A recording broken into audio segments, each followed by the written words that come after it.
Hello there, and thank you for joining Sean on Seanachí. There's a lot of words in Irish that you can't directly translate into English, and these are some of the great words that make the Irish language so wonderful. And one of those is dúchas. They kind of say dúchas is your nature.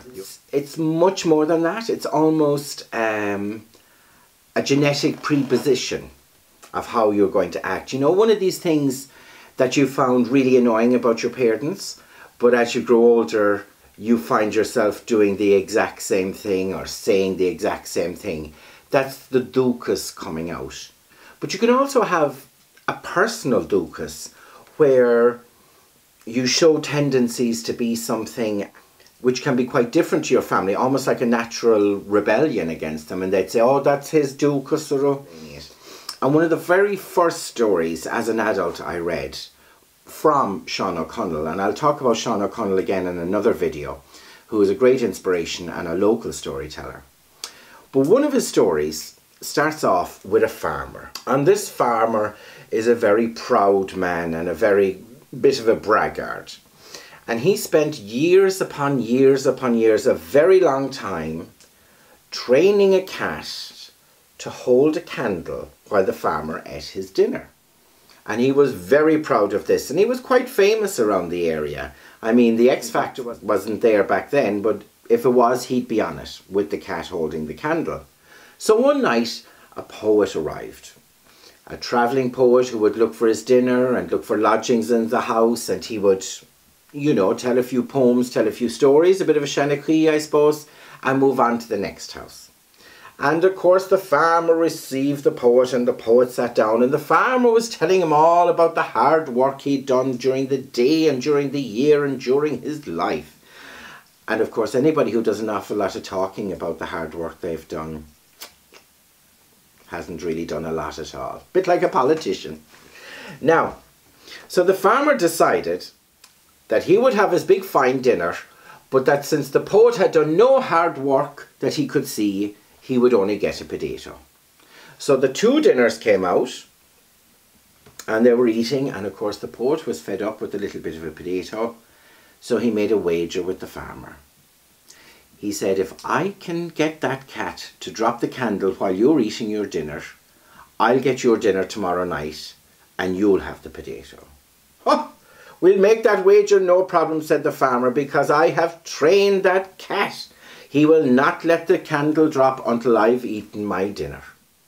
So the next night came along, and the farmer and the poet met up again at the dinner table, and the farmer was still going on about all the hard work he'd done, and I'd say it was very little in reality.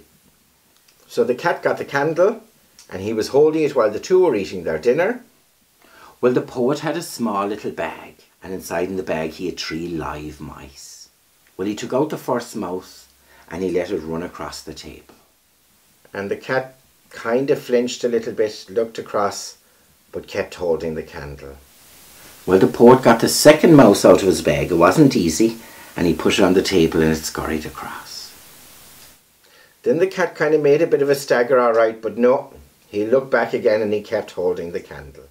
Well, the poet was getting worried now, but he got the third mouse out, put it on the table, and it scurried right across. It got too much for the cat. He dropped the candle and ran after the mouse. And the farmer had to give the fine big plate of cabbage and potatoes and bacon and turnips and whatever over to the poet, and he had to get the plate of the potato. And the farmer said, how did you get the cat to drop the candle? And the poet said, Brishin an dúchas trí hula an cuit.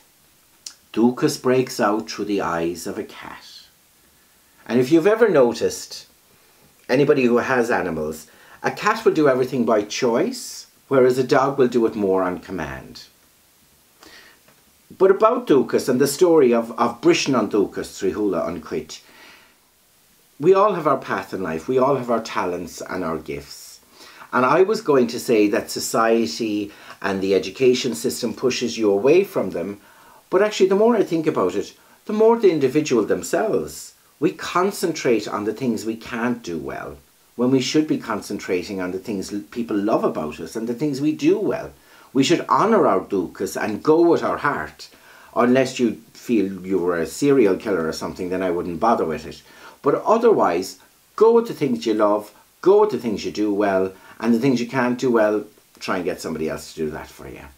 Well, the kettle is nearly boiled, it's time for a cup of tea, and we'll see you very soon again. Go raibh maith agaibh ar fad. Thank you, agus slán.